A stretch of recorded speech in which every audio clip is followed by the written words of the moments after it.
হযরত সুলাইমান আলাইহিস সালামের যুগে এক রাখাল গভীর জঙ্গলে ভেড়া চড়াচ্ছিল। হঠাৎ একটি শিয়াল এসে তার কাছে একটি ভেড়া খেতে চাইল। রাখাল বলল, এই ভেড়াগুলো হযরত সুলাইমানের সম্পত্তি, আমি শুধু পাহারাদার। শিয়াল বলল, তুমি তার কাছে গিয়ে অনুমতি নাও। তখন রাখাল বলল, আমি গেলে তো এই সুযোগে তুমি আমার ভেড়া খেয়ে ফেলবে। শিয়াল তখন অদ্ভুত এক ওয়াদা করে বসল। সে বলল, তুমি নিশ্চিন্তে যাও, আমি নিজেই তোমার ভেড়া পাহারা দেব।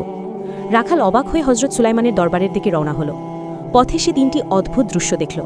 প্রথমটিতে দেখল একটি গাভী তার নিজেরই বাছুরের দুধ পান করছে।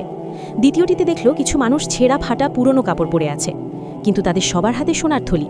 আর তৃতীয়টিতে দেখল একটি পরিষ্কার পানির ঝর্ণা বয়ে যাচ্ছে, কিন্তু তৃষ্ণার্ত হয়ে কাছে যেতেই এমন তীব্র দুর্গন্ধ বের হলো যে তার দম বন্ধ হয়ে আসার উপক্রম। দরবারি পৌঁছে রাখাল শিয়ালের জন্য ভেড়া খাওয়ার অনুমতির পাশাপাশি এই দৃশ্যগুলোর অর্থ জানতে চাইল।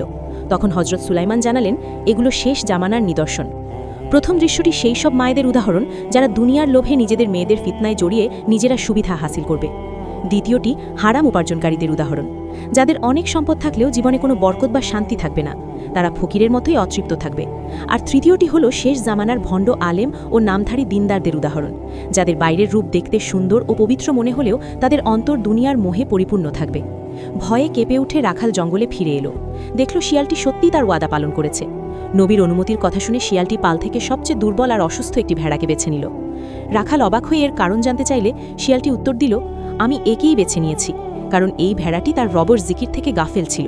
একটু গভীরভাবে ভেবে দেখুন, আজ আমরা শ্রেষ্ঠ জীব হয়েও দুনিয়ার মোহে সৃষ্টিকর্তাকে ভুলে বসে আছি।